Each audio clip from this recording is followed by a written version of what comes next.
बिस्मिल्लाहिर्रहमानिर्रहीम। अस्सलामु अलैकुम ও আদাব। প্রথমে আমি একটা ব্যক্তিগত কৈফিয়ত দিয়ে রাখতে চাই, সেটা হচ্ছে আমার কিছু ব্যক্তিগত ত্রুটি আছে। যেমন কিছু কিছু বিষয় আছে যেগুলো শুনলে বা দেখলে আমি নিজেকে ধরে রাখতে পারি না। লাইক আমি খুব আবেগপ্রবণ হয়ে যাই আর খুব উত্তেজিত হয়ে যাই। বাট আমি সবসময় চাই যে খুব শান্তশিষ্টভাবে কথা বলতে, কিন্তু পরিবেশ পরিস্থিতি এবং বিষয় আমাকে কখনো কখনো উত্তেজিত বা কখনো কখনো খুব আবেগপ্রবণ হতে চাই। তো সেই ক্ষেত্রে কিছু বিষয় আছে খুব জোর গলায় বলতে হয়, কিছু বিষয় আছে খুব মিয়মান গলায় বলতে হয়। এটা ওই বিষয়টাকে সঠিকভাবে উপস্থাপন করার জন্যই সেটা করা হয়। সেটা আমি ইচ্ছা করে করিনি, এটা স্বয়ংক্রিয়ভাবে, এটা ন্যাচারালি এটা হয়ে যায়। তো আশা করি যে আমার এই আবেগের জন্য আমাকে কেউ ভুল বুঝবেন না। এটা আমার একটা সহজাত প্রবৃত্তি। এটা সব মানুষেরই হয়, কেউ প্রকাশ হয়, কেউ প্রকাশ করে না।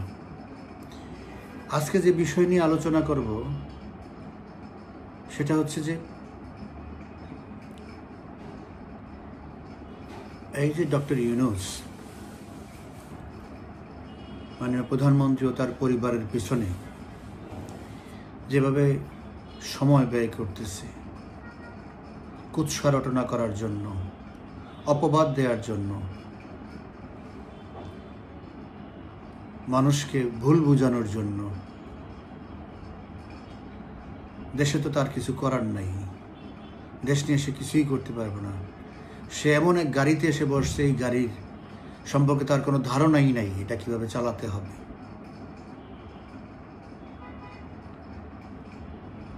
সে বেসিক্যালি হলো একটা ভ্যান ড্রাইভার। সে কিভাবে 18 চাকার গাড়ি চালাবে?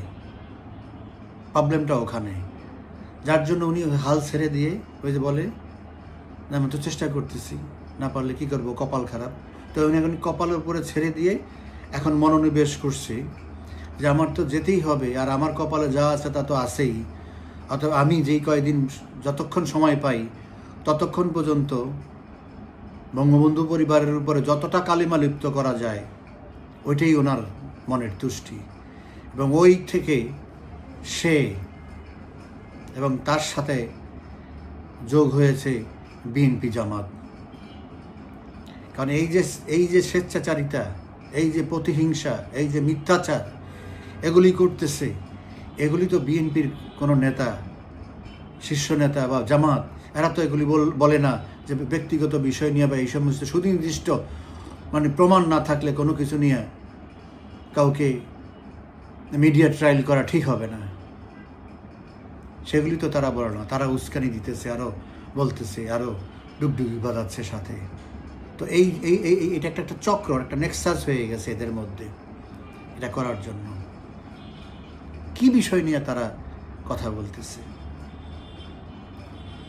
কিছুদিন মাঝখানে চুপ ছিল, সর্বশেষ যখন দেখলো যে চতুর্দিক থেকে দরজা জানালা সব বন্ধ হয়ে আসতেছে, সব অন্ধকার হয়ে আসতেছে, তখন ওই সমস্ত দিক থেকে তাদের নিজেদের লোকজনদেরকে, দেশের মানুষকে ডিস্ট্র্যাক্ট করার জন্য, দৃষ্টি অন্যদিকে ঘোরানোর জন্য আবার এই প্রধানমন্ত্রী পরিবারকে সামনে নিয়ে আসছে। সর্বশেষ যে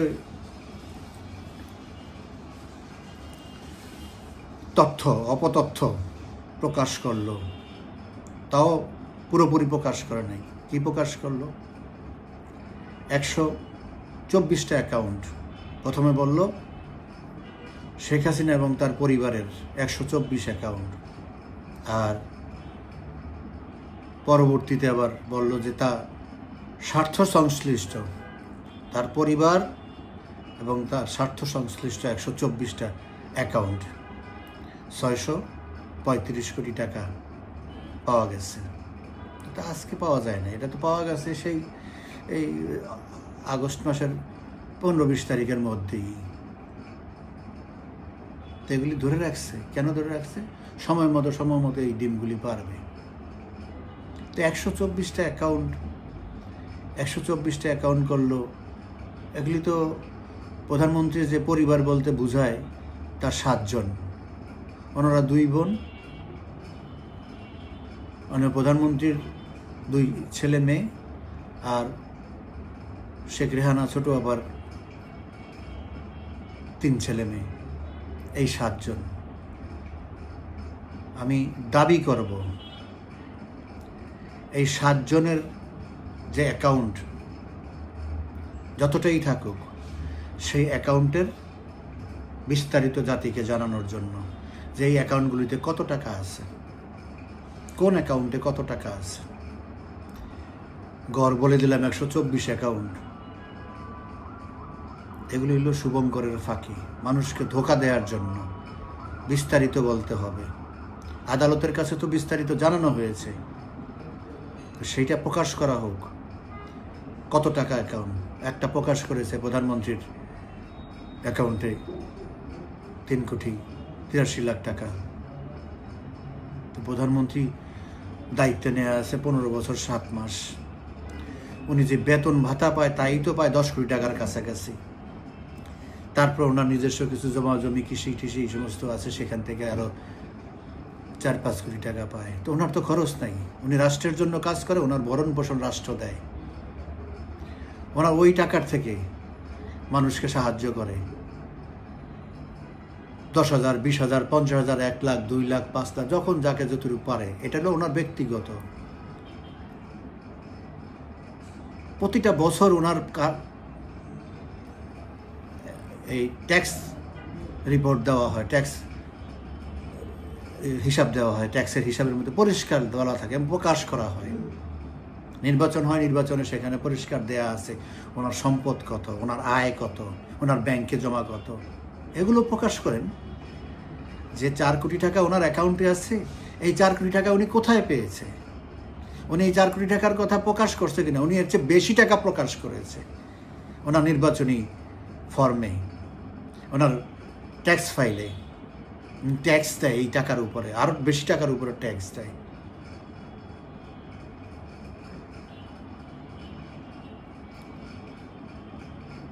ওনার নামে 17টা অ্যাকাউন্ট আছে, আমার নামে ওরকম 20-25টা অ্যাকাউন্ট আছে। কয়টা অ্যাক্টিভ আছে? বিভিন্ন কারণে অ্যাক্টিভ নাই, লোকেশনের কারণে, পারফরমেন্সের কারণে, বিভিন্ন কারণে সব ব্যাংকে অ্যাকাউন্ট করে না।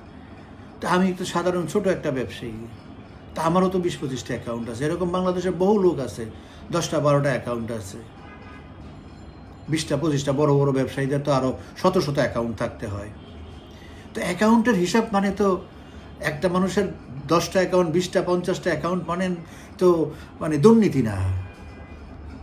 সরকারের, রাষ্ট্রের তো কোনো আইন নাই যে 2টার বেশি অ্যাকাউন্ট করা যাবে না, বা 50টার বেশি অ্যাকাউন্ট করা যাবে না, বা 100টার বেশি অ্যাকাউন্ট করা তো নাই। তো এটা বেআইনি কিছু না। বিশেষ কোনো এক প্রয়োজনে তাকে অ্যাকাউন্ট করতে হয়েছে, সেটা ওনার চালাচ্ছে না। কোনো অ্যাকাউন্টে 5 টাকা আছে, কোনো অ্যাকাউন্টে 50 টাকা আছে, কোনো 200 টাকা আছে, কোনো 1000 টাকা, 5000 টাকা। সেই জন্য এটা প্রকাশ করা হোক, সেটা করবে না। তারপরে রেহানা আপার অ্যাকাউন্ট আছে, সজীব ওয়াজেদ জয়, তার অ্যাকাউন্টে 1 কোটি কত টাকা আছে। তো সে আমেরিকাতে থাকে আজকে 32 বছর, ওখানে প্রথমে চাকরি করছে, পরে ব্যবসা করতেছে, সমস্ত ট্যাক্স ফাইল আমেরিকাতে দেওয়া আছে। আমেরিকান সরকার তো তার পিছনে একেবারে চুম্বকের মতো লেগে আছে। কখন তার একটা সুই পরিমাণ তার একটা ছিদ্র পায়? নেভার। তাহলে সজীব ওয়াজেদ জয় ওই আমেরিকার সরকারের বিরোধিতা করে ওয়াশিংটনে বসে ব্যবসা করতে পারতো না। এই জিনিসটা বুঝতে হবে।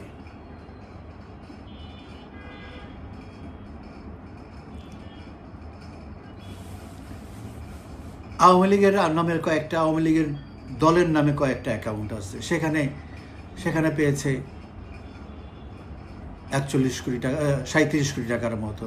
তো আওয়ামী লীগ তো এই গত কয়েকটা নির্বাচনে এই যে ফর্ম বিক্রি করছে সেখান থেকেই তো আসছে 30-40 কোটি টাকার উপরে, 50 কোটি টাকার উপরে। এক একটা নির্বাচনে আসছে 15-20 কোটি টাকার মতো। 3,3200-3300 অ্যাপ্লিকেশন জমা করছে মনোনয়নের জন্য, এক একজনের 50,000 টাকা করে দিতে হয়েছে, উপজেলা চেয়ারম্যানদের দেওয়া হয়েছে, কত রকমের ইয়ে হয়েছে।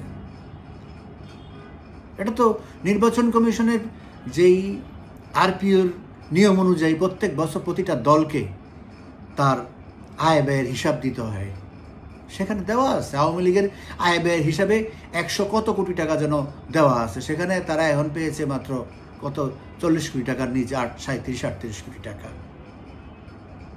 বঙ্গবন্ধু মেমোরিয়াল ট্রাস্ট, এটার নামে প্রায় 40টার উপরে অ্যাকাউন্ট আছে, এখানে 400 কোটি টাকার উপরে, 450 কোটি টাকার উপরে আছে। কেন থাকবে না? কত হাজার মানুষকে প্রতি বছর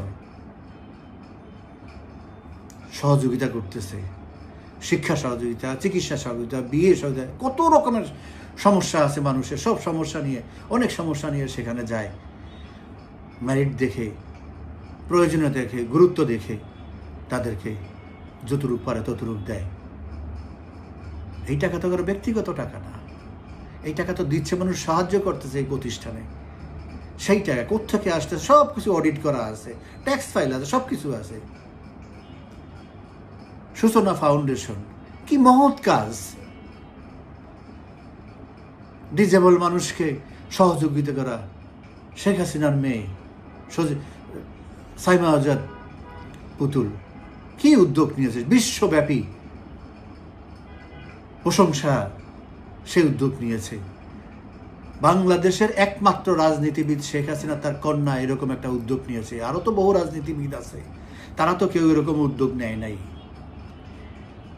তাদেরকে বিদেশ থেকে টাকা দেওয়া হয়েছে এতিমখানা করার জন্য। এতিমখানার তো নামই নাই, শেষ।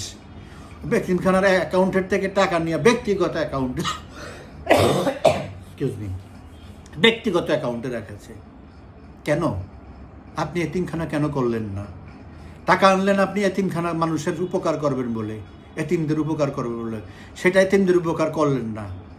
করলেন আপনি ব্যাংকের অ্যাকাউন্ট করা, সেখানে ফিক্সড ডিপোজিট করলেন। এটা ফিক্সড ডিপোজিট করার, ব্যবসা করার জন্য এই টাকা পাঠিয়েছে না, মানে আত্মমানবতার সেবায় এই টাকা দেওয়া হয়েছে বিদেশ থেকে। আপনি নিয়ে আবার রাখলেন কোথায়? ব্যক্তিগত অ্যাকাউন্টে। তারেক রহমান এবং তার নামে জয়েন্ট অ্যাকাউন্টে রাখছে। বিএনপির নেতারা বলে টাকা তো আছে, টাকা তো এখন 3 গুণ 4 গুণ হয়ে গেছে। তো টাকা 3 গুণ 4 গুণ হোক না, 50 গুণ হোক, তাতে এতিমদের কি উপকার হলো? এটা তো অন্যায়, এই জন্যই আপনাকে সাজা দেওয়া হয়েছে। তো আপনারা করবেন এগুলো।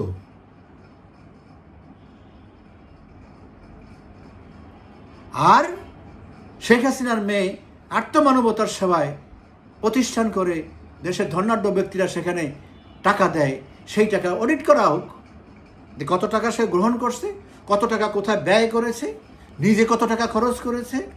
1 পয়সাও খরচ করে নাই সে। এই ফাউন্ডেশন থেকে সাইমা আজাদ পুতুল 1 টাকাও নেয় নাই ব্যক্তিগত খরচের জন্য। যা পেয়েছে মানুষের দান, উপহার, সবকিছু মানুষের উপকারী কাজে লাগিয়েছে, বাকিটা জমা আছে। এটা বিরাট অপরাধ করে ফেলছে। আর ডক্টর ইউনূস বিশ্বের চড়া সুদে মানুষের কাছ থেকে মানুষকে ঋণ দিয়ে, এটা তার চাকরি, কিন্তু সে কাজটা সে করছে, এক্সিকিউশনটা সে করছে। মানুষ থেকে ঋণ নিয়ে সেখানে তহবিল, সেই তহবিল করে সে গ্রামীণ ফোন থেকে, গ্রামীণ ব্যাংক থেকে গ্রামীণ ফোন, এটা তার ব্যক্তিগত, গ্রামীণ ওই চেক এটা তার ব্যক্তিগত, গ্রামীণ দানন এটা তার ব্যক্তিগত, গ্রামীণ শক্তি এটা তার ব্যক্তিগত, সব ব্যক্তিগত। 52-53টা কোম্পানি বানিয়ে ফেললো ব্যক্তিগত, হাজার হাজার কোটি টাকার মালিক হয়ে গেল। তার পরিবারকে অবৈধভাবে সে লোন দিল। এখানে লোন দেওয়ার কথা 5-10 হাজার টাকা, সে লোন দেয় কোটি কোটি টাকা, আবার সেগুলি মাপও করে দেয়। ওগুলি কোনো সমস্যা না। কত বড় জঘন্য লোক। তো আজকে আপনারা এরকম জিনিসগুলো আজকে জব্দ আইনগত ব্যাপার, সেটা করতেই পারে। আজকে দুর্নীতি দমন কমিশনকে কাজে লাগায়া, বিভিন্ন প্রতিষ্ঠা সংস্থাকে কাজে লাগায়া ফোর্স করে আপনার মন মতো এগুলি করতেছেন, মানুষকে বোকা বানানোর চেষ্টা করতেছেন, ধোঁকাবাজি করতেছেন। এই দিন কি এইভাবে যাবে? আমি তো অনেক কিছুই জানি না, যতটুকু আমি তথ্য জানি, যতটুকু ইয়ে করি তার থেকে আমি বললাম। এটা আরো অনেক লম্বা ইতিহাস, আরো অনেক আছে। ডক্টর শফি সিদ্দিকী আন্তর্জাতিক খ্যাতি সম্পন্ন একজন শিক্ষাবিদ, ব্রুনাই বিশ্ববিদ্যালয় সহ বিভিন্ন বিশ্ববিদ্যালয়ে উচ্চ বেতনে চাকরি করেছে। দেশের মায়া ছিল বলেই ঢাকা বিশ্ববিদ্যালয়ে আবার এসে জয়েন করছেন, অর্থাৎ বিশ্বের যে কোনো বড় বড় বিশ্ববিদ্যালয়ে এসে চাকরি করে কোটি কোটি টাকা, আরও বেশি টাকা ইনকাম হতো। তো সে তার চাকরি জীবনের এই টাকা সঞ্চয় করে সে গাজীপুরে জমি কিনেছে। সেই জমি উত্তরাধিকার সূত্রে মালিক হয়েছে তার সন্তানরা। গাজীপুরে জমি এখন থেকে 25 বছর আগে কয় টাকা ছিল? আমি 94 সালে মানিক দিতে জমি কিনছি 50,000 টাকা শতাংশ। এখন সেই জমির 1% মালিক দাম হলো 70 লক্ষ টাকা। ঢাকার আশেপাশে বিভিন্ন জায়গায় তো এই তো অবস্থা ছিল। তো কত টাকা লাগছে একটা মানুষের এই 5 বিঘা 10 বিঘা 20 বিঘা জমি কিনতে? সেই জমি আজকে অনেক টাকা হয়ে গেছে। এর মানে এই না যে সে এখন এই জমি কিনেছে। তদন্ত করে মানুষকে বলেন যে এই জমি কখন কেনা হয়েছে, এই জমির দাম তখন কত ছিল, এই জমির টাকা ডক্টর সিদ্দিকী কোথা থেকে পেয়েছে, প্রকাশ করেন। সাহস থাকলে, যদি সৎ উদ্দেশ্য থাকে, সত্যিকারের চোর ধরার, দুর্নীতিবাজ ধরার যদি উদ্দেশ্য থাকে, এগুলো মানুষকে জানান, তথ্য প্রমাণ দিয়ে মানুষকে জানান, এই দিস ইজ দি প্রুফ। আপনারা তো সেটা করেন না। আপনারা সব অ্যাকাউন্ট হিসাব করে মানুষকে বোম মারেন। 124টা অ্যাকাউন্ট, মারতে বাপ। কিছু ইউটিউবার আছে, কিছু ফেসবুকার আছে, ওদের পেশা নেশা ধান্দা একই, হুমড়ি খেয়ে পড়েন, এই দেখছে 124টা অ্যাকাউন্ট, 650 কোটি টাকা। 650টা ভাগ করেন। আওয়ামী লীগের অ্যাকাউন্টে কত, ওই ট্রাস্টের অ্যাকাউন্টে কত, ফাউন্ডেশনের অ্যাকাউন্টে কত টাকা, ভাগ করেন। কোথেকে আসে সেটা দেখান, সিম্পল, কোনো সমস্যা নেই।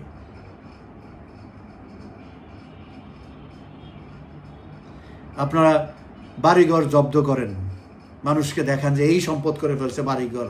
25 বছর আগে একটা ফ্ল্যাটের দাম ছিল গুলশানে 30-40 লাখ টাকা, সেই ফ্ল্যাটের দাম এখন হয়েছে 10 কোটি টাকা।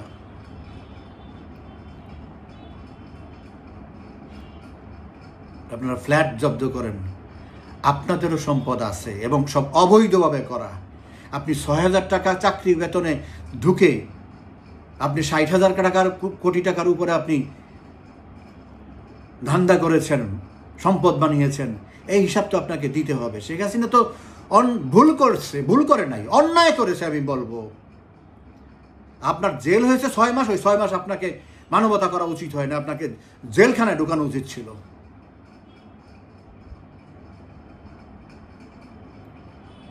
সম্মান করছে আপনাকে, চোর হইল, ধোঁকাবাজ হইল, বাটপার হইল, আপনাকে সম্মান দিছে। কি করবে? মানুষ না বুঝে আপনাকে সম্মান করছে, ওনাকেও সেই না বোঝা মানুষের সাথে সামিল হইতে হয়েছে। আর না মানুষ বলবে হ্যাঁ একটা সম্মানিত লোক, মাত্র 6 মাস জেল হয়েছে, কত মানুষ কত কিছু নিয়ে জামিন নিয়ে ঘুরে ঢুকাই দিছে, ক্ষমতা আছে। ঢুকায় নেই, বা ঢুকানো উচিত ছিল। এই ভুল তো শেখ হাসিনা আর করবে না। মানুষের হায়াত মতো ঠিক নেই, কালকেও আমি মারা যেতে পারি, উনিও মারা যেতে পারবে, কিন্তু বেঁচে থাকবে তো কেউ না কেউ উত্তরাধিকার দলের, যেই থাকুক, যতদিনই লাগুক, এর ফয়সালায় বাংলার মাটিতে হবে ইনশাআল্লাহ। আপনার বাংলাদেশের সমস্ত সম্পদ আপনি চুরি করে, গ্রামীণ ব্যাংকের টাকা চুরি করে আপনি এই সম্পদ করেছেন। এই সমস্ত সম্পদ গ্রামীণ ব্যাংকের তহবিলে ফেরত আসবে, গ্রামীণ ব্যাংকের কাছে ফেরত আসবে। গ্রামীণ ব্যাংকের 1 পয়সারও মালিক আপনি না, সমস্ত গ্রামীণ ব্যাংকের মালিক এই দেশের জনগণ এবং সরকার। আপনি ওখানকার চাকরিজীবী ছিলেন, এখন সেটা দখল করে বসে আছেন, মাতবরি করতেছেন, এইটুকুই, আর কিছু না। এটার মালিক আপনি না। এই সব সম্পত্তি ইনশাল্লাহ আমি কথা দিলাম, প্রধানমন্ত্রী রাজি না হলে আমি তার হাতে পায়ে ধরে হলে আমি তাকে রাজি করব। এই সব সম্পত্তি গ্রামীণ ব্যাংকে আমরা ফেরত আনবো ইনশাল্লাহ। সব বিদেশেগুলি কি হবে সেটা বিদেশিরা বুঝবে। কিন্তু এই দেশে যে অবৈধভাবে সম্পদ করেছে সেই সম্পদ আমরা ইনশাল্লাহ ফেরত আসবো। আর যারা ডুগডুগি বাজাইছে, তাল দিতেছে, এই অন্যায়কে প্রশ্রয় দিতেছে চুপ থেকে, তাদেরও হিসাব নেওয়া হবে। তারাও সম্পত্তি সরকারের থেকে নিয়েছে, সেই সম্পত্তিও ফেরত আনা হবে ইনশাল্লাহ, আল্লাহ যদি বাঁচিয়ে রাখে আমাদেরকে। শেখ হাসিনা বড় অপরাধ করেছে। খালেদা জিয়ার এই সাজা হওয়ার পরেও তাকে পৃথিবীর ইতিহাসে নাই একটা জেলখানা সাজাপ্রাপ্ত আসামিকে ফ্রিজ, টেলিভিশন, এয়ার কন্ডিশন, খাট, সোফা, কমোড, পুরো একটা 5 স্টার হোটেল বানিয়ে দেওয়া হয়েছে তার ইয়াকে, জেলখানার রুমকে। তার সমস্যা হবে এই জন্য। আছে কোনো ইতিহাসে, পৃথিবীর ইতিহাসে আছে একটা নিরপরাধ মেয়েকে জেলখানায় ঢুকানো হয়েছে শুধু তার সেবা করার জন্য? আছে পৃথিবীর ইতিহাসে এই ঘটনা? তারপর আবার তার আত্মীয় স্বজন যে প্রধানমন্ত্রীর কাছে কান্নাকাটি করছে, প্রধানমন্ত্রী হলো দয়ার সাগর, তার বাবার মতো। ঠিক আছে, বাসায় এনে জায়গা দিয়েছে, মামলা স্থগিত রাখছে, সে সবই করছে, তার সাথে সবাই দেখা করছে, নেতারা, অমুকরা সবই করছে, শুধু বিদেশ যেতে পারবে না, কারণ বিদেশ গেলে এটা বিদেশ আইনে কাভার করে না, তাইও ছেড়ে দিত।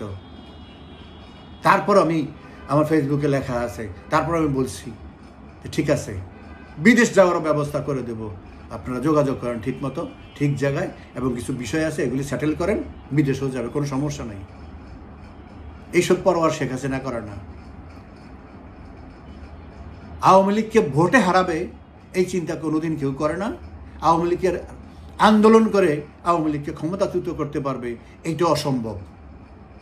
আমি সবসময় বলছি, প্রধানমন্ত্রী শেখ হাসিনা যতদিন জীবিত আছে, মানে এমনও বলছি 2065 সাল পর্যন্ত বাংলাদেশের নেতৃত্ব ফিক্সড, প্রধানমন্ত্রীর পরের নেতৃত্ব ঠিক করা আছে। কিন্তু যদি আমাদের সেনাবাহিনী যদি বেইমানি না করে তাহলে এটা কন্টিনিউ করবে, এর কোনো বিকল্প নাই বাংলাদেশের মানুষের কাছে। হয় ভোট কম বেশি হবে, কিন্তু ক্ষমতা থেকে যাওয়ার মতো এমন ধস নামবে না। ঠিকই আমাদের বীর সেনাবাহিনী সময় মতো তারা ঠিকই পল্টি দিয়েছে। এছাড়া ভোটে আওয়ামী লীগ হারাবে? হবে তো ভোট, 1 বছর 2 বছর যখনই হোক ভোট তো হবে। আমি গ্যারান্টি দিলাম আপনাদেরকে, প্রসঙ্গের বাইরে চলে গেলাম, সরি, গ্যারান্টি দিলাম আপনাদেরকে, এই দেশে সুষ্ঠু বসে ভোটের নিশ্চয়তা যখন নিশ্চিত হবে, 100% সুষ্ঠু ভোট, বিএনপি আওয়ামী লীগের সাথে নির্বাচনে আসবেন না। তাদের মুখোশ আবার আরো নোংরাভাবে তাদের মুখোশ উন্মোচিত হবে। না এই দেশে ভেড়ান বৃক্ষ, মুরগির দেশে শেয়াল রাজা, ওই রকম। আওয়ামী লীগ মাঠে থাকলে বিএনপি নির্বাচনে আসবে, অসম্ভব। যখন শুনবে এটা ওই ওদের তত্ত্বাবধায়কের আন্ডারেই করা দরকার হলে করা হবে, দরকার হলে আরো 1 স্টেপ ফরওয়ার্ড দিয়ে জাতিসংঘের তত্ত্বাবধানে করা হবে। আমরা চাই একটা ফেয়ার ইলেকশন হোক। পৃথিবীকে বুঝতে হবে, শুধু বাংলার মানুষ কেন, পৃথিবীকে বুঝতে হবে যে তারা কত ভ্রান্ত ধারণার মধ্যে আছে, কি কারণে বিএনপিকে মানুষ ভোট দিবে। 15 বছর ক্ষমতায় থাকার কারণে আওয়ামী লীগের স্থানীয় পর্যায়ে বা বিভিন্নভাবে কিছু বিতর্ক ছিল, এই এক তরফা শাসন থাকার কারণে অনেক মিসরুল হয়েছে, সেই কারণে কিছু ভোট কমছে। তার মানে এই না 230 আসন থেকে এই 100 সিটে চলে আসবে, হয়তো 30টা সিট কমবে বা 50টা সিট কমবে, এই এর বেশি কিছু না। কিন্তু ক্ষমতা চলে যাওয়ার মতো 160 সিটের নিচে চলে আসবে, ওই রকম আছে। কেন ভোট দিবে বিএনপিকে মানুষ? বিএনপির কি অবদানটা কি করেছে এই দেশের জন্য? 2001 থেকে 6 সালের পরে কি করেছে যেই কারণে তাকে মানুষ ভোট দিবে?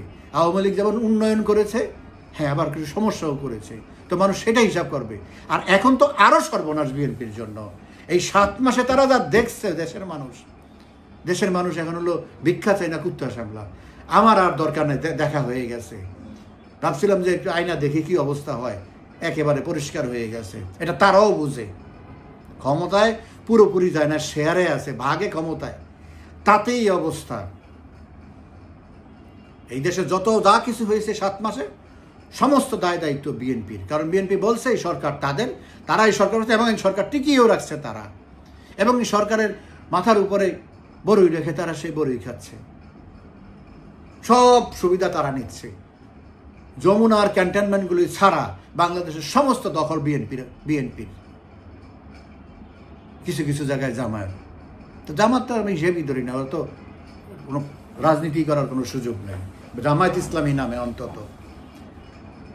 তো তো শেখ হাসিনা করলো মানবতা, আর তারা রাজনৈতিক প্রতিপক্ষ এক জিনিস, কিন্তু তাদের রাজনীতি হলো আমাদেরকে শত্রু মনে করার, শেষ করে দেওয়া। 21 আগস্টের মতো মনে করছে এখন বিপদে পড়ছে আওয়ামী লীগ, ধরো সব শেষ করে দাও। এত সহজ না। আওয়ামী লীগকে বাইরে রেখে এই দেশে কিছুই হবে না। দেশের অর্ধেক মানুষকে বাইরে রেখে 4 চাকার উপরে গাড়ি চলে, 2 চাকায় চলবে না। 2 চাকা বাইরে রেখে বাকি 2 চাকা দিয়ে গাড়ি চলবে না।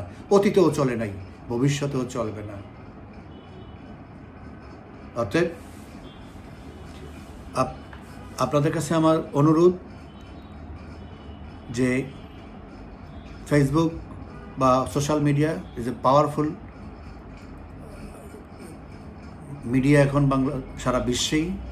এখানে অনেকে অনেক রকমের কথা বলবে, যার যতটুকু তথ্য আছে ততটুকু দিয়ে সেই তথ্যকে তথ্য দিয়ে ফেস করতে হবে।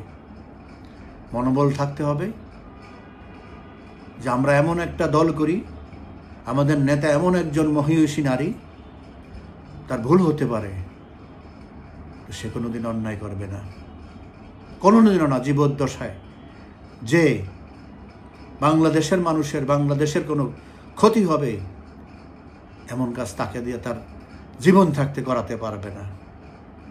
আর তার ব্যক্তিগত স্বার্থে এমন কিছু করবে না যেই কাজটা করলে তার ব্যক্তিগত স্বার্থ উদ্ধার হবে, আর্থিকভাবে হোক আর যেইভাবে হোক, এটাও ওনাকে দিয়ে কোনোদিন করতে পারবে না।